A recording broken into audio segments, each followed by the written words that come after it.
Hello everyone, कैसे आप सभी। और आज की वीडियो में हम सीखने वाले हैं आयरन प्लो बनाना। जब भी आप कोई भी ब्लाउज बनाते हो या कोई भी फ्रॉक बनाते हो तो आपकी ब्लाउज में या फिर फ्रॉक के अंदर बॉडी की फिटिंग इस टाइप से शेप में नहीं आ पाती है। उसका रीजन क्या होता है कि जब आप इस बॉडी वाले पार्ट को अटैच करते हो, इसके बाद आप इसमें प्रेस नहीं लगाते हो अच्छे से, तो क्या होता है यहाँ पर ये वाला पार्ट अच्छे से परफेक्टली सेट नहीं हो पाता है। इस तरह से परफेक्टली सेट कब होता है, जब हम यहाँ पर आयरन फ्लो रख के और फिर इस वाले पार्ट के ऊपर इस तरह से प्रेस लगाते हैं तो ये वाला पार्ट परफेक्टली सेट हो जाता है और आपको ये वाला पार्ट इस तरह से मिलेगा। लेकिन आप इस तरह से प्रेस लगाते नहीं हो क्योंकि आपके पास आयरन पिलो है ही नहीं। तो अब आपको इसको खरीदने की जरूरत नहीं है, आप इसको घर पर ही बना सकते हो। जो चीजें आपके पास घर पर रहती है उन्हीं में से बनाना है। चलो तो अभी हम देखते हैं कि इस आयरन पिलो को बनाने के लिए आपको क्या क्या मटेरियल की जरूरत पड़ेगी। तो ये आयरन पिलो को बनाने के लिए आपको चाहिए सबसे पहले तो एक कफ, ताकि इसका राउंड शेप आप अच्छे से बना पाओ। कफ मैंने किस साइज का लिया है, तो मैंने ये 38 साइज का लिया है। रेगुलर आपको 38 साइज का, आप किसी भी टाइप का आयरन फ्लो बनाना तो आप इस साइज का कफ लोगे तो चल जाएगा। अगर आपके पास 38 साइज का कफ नहीं है तो आप 36 का भी ले सकते हो या फिर 40 साइज का भी कफ ले सकते हो। इसके बाद आपको चाहिए कोई भी आप नया सामान खरीद के लेके आए हो, जैसे कूलर, फ्रिज या फिर छोटा मशीन वगैरह हुआ या मिक्सर वगैरह, तो उसमें से इस टाइप का कार्डबोर्ड तो निकलता ही है। तो इस टाइप का जो कार्डबोर्ड रहेगा वो आप ले सकते हो, जो आप इसके ऊपर रख के इसके साइज का आपको लेना होगा। और वैसे तो बेटर है कि अगर आप इस टाइप का कार्डबोर्ड ले पाओ, ये जो थिक वाला कार्डबोर्ड आता है ना, ये आप ले पाओ तो बेटर है। आप लोगों के पास तो ये कार्डबोर्ड होगा नहीं, इसलिए मैं आपको ये नॉर्मल जो आपके घर में कार्डबोर्ड होता है उसी से बनाना सिखा रही हूँ।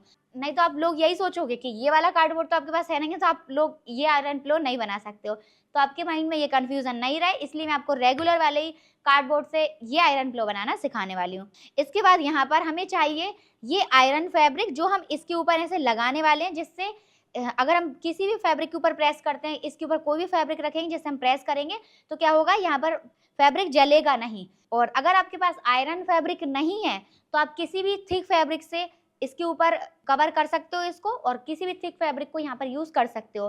जैसे पैंट वाला फैब्रिक होता है जो मेंस लोग पैंट पहनते हैं, तो आप वो वाला फैब्रिक ले सकते हो। अगर आपके पास थोड़ा सा मोटा फैब्रिक या फिर थोड़ा सा हार्ड फैब्रिक जो रहेगा ना, किसी भी टाइप का थोड़ा सा मोटा फैब्रिक होना चाहिए, वो आप ले सकते हो।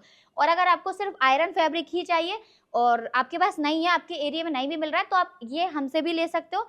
अगर आपको ये आयरन फैब्रिक लेना है, जैसे मैंने देखो यहाँ पर ये फैब्रिक लगा रखा है, तो ये आयरन फैब्रिक ही है जिस पे मैं प्रेस करती हूँ। इससे क्या होता है, ये जलता नहीं है। मतलब अगर हम इस पे प्रेस थोड़ा देर रख के छोड़ भी देते हैं ना, तो ये फैब्रिक जलता नहीं है। देखो आपको कहीं पे भी निशान भी नहीं दिख रहा होगा, जला हुआ भी नहीं दिखेगा, क्योंकि ये एकदम थोड़ी सी देर के लिए भी अगर छोड़ देते हैं तो नहीं जलता ये। तो ये अच्छा फैब्रिक होता है। अगर आपको भी चाहिए तो ये आप इस नंबर पे कांटेक्ट करके मंगवा सकते हो, पर हमारे पास COD अवेलेबल नहीं है, ओनली प्रीपेड ही हम लोग इसको आपके पास भेज सकते हैं। अभी हम इस आयरन फ्लो को बनाने वाले हैं। इसको बनाने के लिए हमें बस एक चीज और चाहिए होगी, वो रहेगी ये कतरन, जिसको हम इसके अंदर फिल करने वाले हैं। आप अगर टेलरिंग वाला काम करते हो तो कतरन तो आपके पास होगी ही होगी। अगर कतरन नहीं है तो आप इसके अंदर टेरिकॉट वाली रुई आती है ना, वो भी आप फिल कर सकते हो। टेरिकॉट वाली रुई वो आप इसके अंदर भर दोगे तो भी चलेगा। अब हम इसको बनाना स्टार्ट करेंगे। सबसे पहले हमें कार्डबोर्ड लेना है, उसके ऊपर इस कफ को रखना है। कफ को रखने के बाद यहाँ पर इस तरह से पेन से राउंड में मार्क कर लेना है।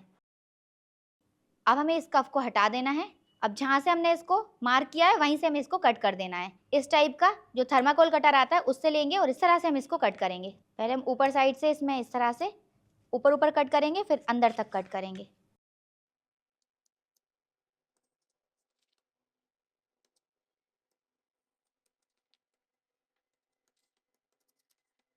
यहाँ पे कट कर दिया। अब यहाँ पर इसको इस तरह से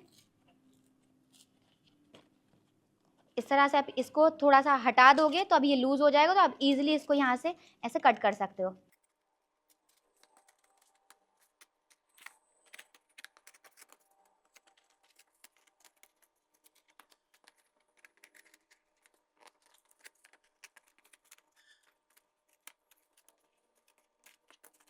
हमारा ये निकल गया है।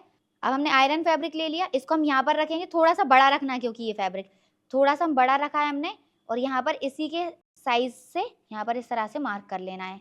मार्क करने के बाद इससे थोड़ा थोड़ा एक्स्ट्रा पार्ट रखेंगे, मतलब 2-2 इंच का फैब्रिक एक्स्ट्रा रखेंगे और बाकी का फैब्रिक कट कर लेंगे।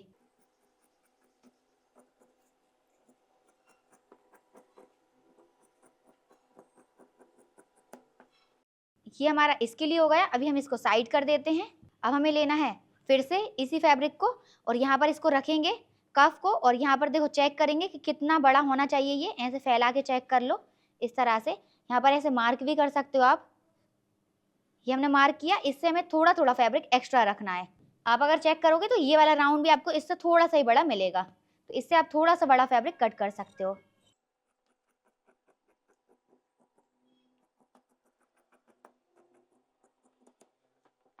यहाँ पर इसको कट करने के बाद अब आपको लेना है सुई धागा।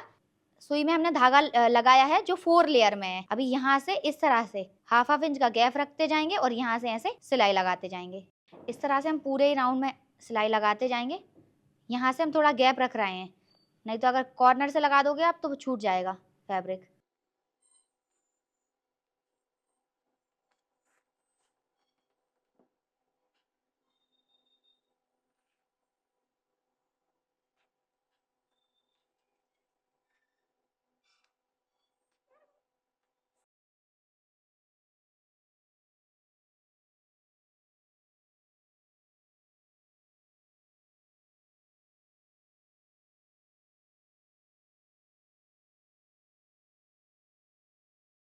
इस तरह से हमने यहाँ पर इसमें हैंड स्टिच लगा दी है। अब ये जो हमारा कफ है, कफ को यहाँ पर इस तरह से रखना है। कफ को हमने यहाँ पर इस तरह से रख लिया है। कफ रखने के बाद इसको यहाँ पर ऐसे पीछे साइड से रखना है और यहाँ पर इसको ऐसे खींचना है।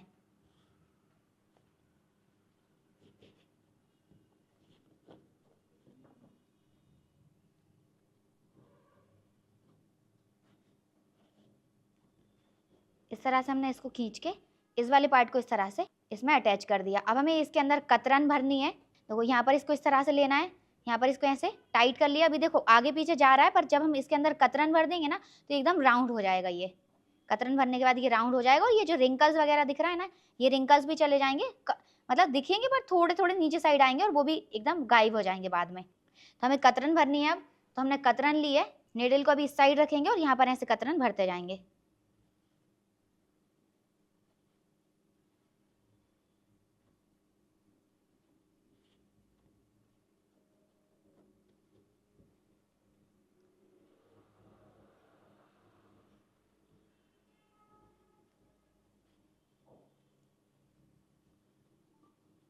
देखो इस तरह से हमने यहाँ पर इसमें कतरन भर दी है। अभी ये कुछ इस तरह से आपका हो जाएगा। यहाँ पर ये हो गया। अब हमें यहाँ पर और कतरन भर देनी है और यहाँ पर थोड़ा ओवर ही रखना है कतरन को। थोड़ा ओवर रखेंगे हम कतरन को, बाद में जब यहाँ पर हम ऐसे सिलाई लगा देंगे तो ये वाला पार्ट हमारा परफेक्टली यहाँ पर इसके शेप में आ जाएगा। देखो यहाँ पर इस तरह से हमने इसमें कतरन भर दी। कतरन को कॉर्नर पे ऐसे खसका देना है ताकि कॉर्नर अच्छे से फिल हो जाए, कॉर्नर लूज लूज ना रहे। ऐसे कॉर्नर में ऐसे खसका दो, सभी जगह से अच्छे से फैला दो कतरन को। ऐसे यहाँ पर इस धागे को टाइट करके रखना है। इस तरह से ऐसे टाइट करके रखा हमने। कतरन को ऐसे कॉर्नर में जरूर आपको भरना है अच्छे से। देखो बीच में स्पेस हो गया और कतरन इसके अंदर भर देंगे। देखो यहाँ पर इसको हमने इस तरह से भरने के बाद ये इसको ऐसे खींचना है, थ्रेड को थोड़ा सा टाइट रखना है। तो इसको ऐसे खींचा, अच्छे से खींचते जाएंगे। खींचने के बाद यहाँ पर भी हम इसको टक करेंगे।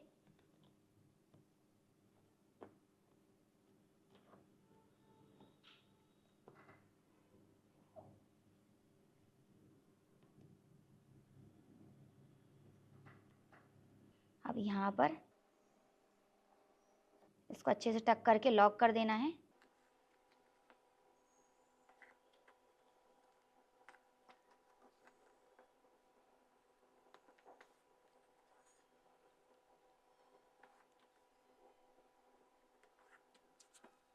इसको हम और जगह इसलिए स्टिच कर रहे हैं ताकि ये स्टिच निकले नहीं।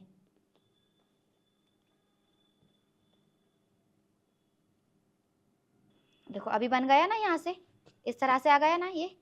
और यहाँ पर ये जो साइड में जो क्रीचेस दिख रही हैं उनको भी इस तरह से हम ऐसे फैला देंगे तो धीरे धीरे करके वो खत्म हो जाएंगी। हो गया ना इतना सेट। अभी नीचे से भी पूरा सेट हो जाएगा और ये तो पूरा दब भी जाएगा।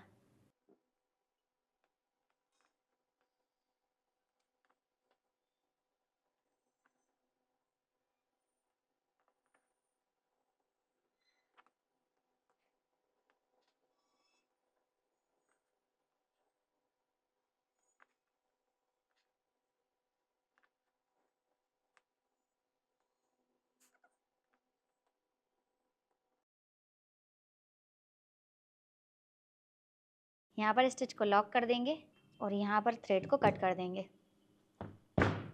देखो यहाँ पर ये वाला जो आयरन प्लो है वो पूरा यहाँ से रेडी है। ऊपर साइड से देखोगे आपको इस तरह से दिखेगा। अब हम इसके नीचे वाले पार्ट को और रेडी करेंगे। तो अभी हमने ये वाला पार्ट लिया है, इसके नीचे यहाँ पर इसको लगाने के लिए इसको यहाँ पर इस तरह से रख लेना है। अब यहाँ पर भी सेम इसी तरह से सिलाई लगाएंगे। तो यहाँ पर पहले हम स्टिच को लॉक कर लेते हैं ताकि ये वाला पार्ट यहाँ पर लॉक रहे। इस तरह से स्टिच को लॉक किया। अब यहाँ पर इसको हटा देंगे और यहाँ पर इस तरह से हम सिलाई लगाएंगे।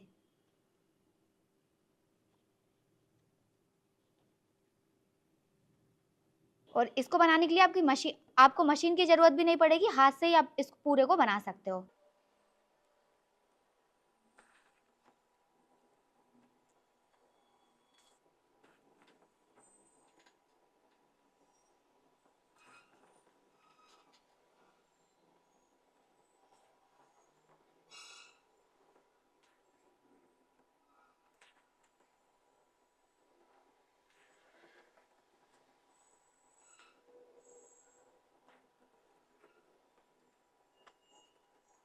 तो इस तरह से हमने इसको लिया। अब हमें यहाँ पर पहले तो इसको चेक कर लेना, ये बड़ा तो नहीं हो रहा। हल्का सा मुझे ये बड़ा लग रहा है क्योंकि ये थोड़ा सा टर्न हो गया है ना, तो इसलिए मैं सोच रही हूँ इसको हल्का हल्का पहले कट कर लें, फिर तब हम इसको ऐसे रखेंगे ना तो ये परफेक्टली सेट हो जाएगा। थोड़ा थोड़ा इसको कट कर देते हैं। इसको मैंने हल्का हल्का 0.25 जितना कट कर दिया है। यहाँ पर इसको इस तरह से रख लिया है। अब यहाँ पर हम इसको ऐसे खींचेंगे, थ्रेड को खींचेंगे तो ये वाला पार्ट जो रहेगा इस तरह से आ जाएगा। अच्छे से खींच के ऐसे टाइट कर लो इसको।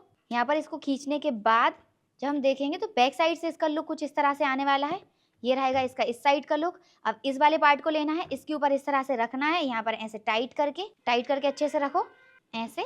और यहाँ पर ये जो थ्रेड है ना, यहाँ पर इसको पहले तो लॉक कर दो आप अच्छे से, ऐसे टाइट करके ऐसे खींच के, और यहाँ पर ऐसे लॉक कर दो। इसके लिए आप बड़ी वाली जो लार्ज नीडल होती है ना, उसकी हेल्प से इसको बना सकते हो। अगर छोटी वाली नीडल से आपको दिक्कत आती है तो यहाँ पर कॉर्नर पे लेकर आए, कॉर्नर पे भी हमने इसको लॉक किया।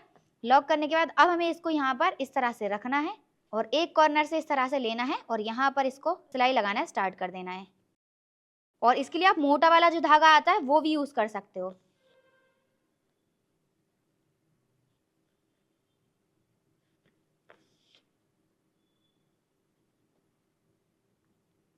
इस तरह से हम सिलाई लगाते जाएंगे, पूरे ही राउंड में इसी तरह से सिलाई लगाना है। यहाँ पर भी आपको ऐसे रिंकल्स दिख रहा है तो वहाँ पर उसको थोड़ा सा ऐसे शिफ्ट करके उसको छोटा छोटा कर देना है। एकदम खत्म तो नहीं होगा कि रिंकल्स पूरा ही खत्म हो जाए, पर वो छोटा जरूर हो जाएगा।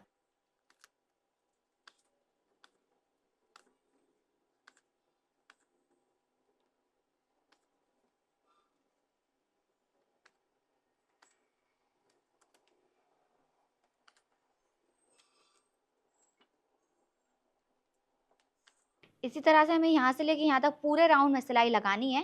जब भी आप सिलाई लगाओगे ना तो खींच के लगाना, क्योंकि ये फूला हुआ रहेगा। देखो ऐसे फूला हुआ बाहर निकलेगा, तो आपको इस तरह से ऐसे इसको अंदर करना है मार्जिन को, और यहाँ पर ये किनारी मिलेगी ना आपको कफ की, उस पर ऐसे पकड़ना है और यहाँ पर इस तरह से खींच के सिलाई लगानी है।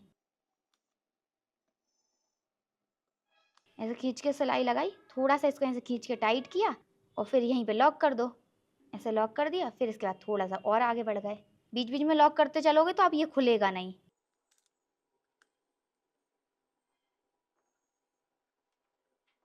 देखो पहले कितने रिंकल्स आ रहे थे और अभी देखो पूरे रिंकल्स चले जा रहे हैं। बस एक आधी रिंकल्स आपको दिखेगा, वो भी हम प्रेस लगाएंगे तो वो भी चले जाएंगे।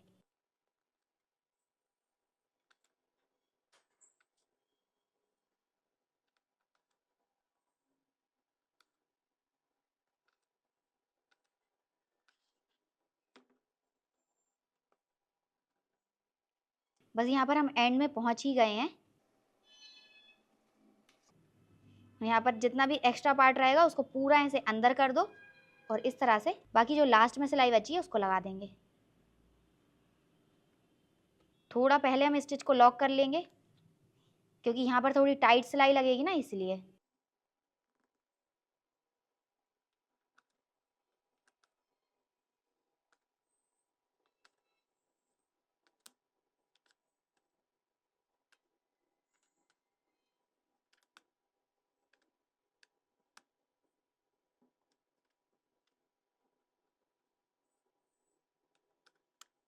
अब यहाँ लास्ट में हम स्टिच को लॉक करेंगे। वो ऊपर से तो एकदम बढ़िया आ गया है, और जब इस पे प्रेस लगेगी तो एकदम बढ़िया हो जाएगा। देखो यहाँ से भी एकदम बढ़िया रहेगा, और यहाँ से तो पूरा आपको राउंड में मिलेगा। और जब आप इसके ऊपर रख के प्रेस लगाओगे तो प्रेस आपकी एकदम परफेक्ट आ जाएगी। इस तरह से आपका आयरन पिलो बनकर रेडी है। अब इसको आपको यहाँ रखना है, और यहाँ पर जितने भी अगर रिंकल्स वगैरह कहीं दिख रहे हैं, वैसे तो कहीं रिंकल्स दिख नहीं रहे, अगर दिख रहे हैं तो आप इस तरह से प्रेस लगाओ और इस तरह से रिंकल्स को गायब कर दो। वैसे तो जिस तरह से हमने बनाया है इसमें बिल्कुल भी रिंकल्स नहीं आए, बहुत अच्छा और फिनिशिंग के साथ बन के आया है। और देखो अभी ये कार्डबोर्ड जो था ना, थोड़ा सॉफ्ट था ना, थोड़ा सा ऐसा फोल्ड हो रहा है, और अगर मैंने इसमें ये कार्डबोर्ड लगाया होता तो एकदम हार्ड रहता ना, तो इतना भी फोल्ड नहीं होता, एकदम ऐसे चिपका हुआ मिलता है। यहाँ पर ऐसे यहाँ से चिपका हुआ रहता है, और ऊपर से तो देखो कितना अच्छा शेप आया है इसका। तो इस तरह से आप ये वाला कार्डबोर्ड लगा लेना जिसके पास हो, और बाकी जिसके पास नहीं है तो उसको तो ये लगाना मजबूरी है, फिर आप ये तो लगा ही सकते हो। तो आप इस तरह से परफेक्ट आयरन पिलो बना सकते हो। अब आप लोग बताओ कमेंट करके कि आज की वीडियो आपको कैसी लगी। अगर अच्छी लगी है तो फटाफट से वीडियो को लाइक करके चैनल को सब्सक्राइब कर लीजिए। तो मिलते हैं नेक्स्ट वीडियो में, जब तक के लिए बाय बाय।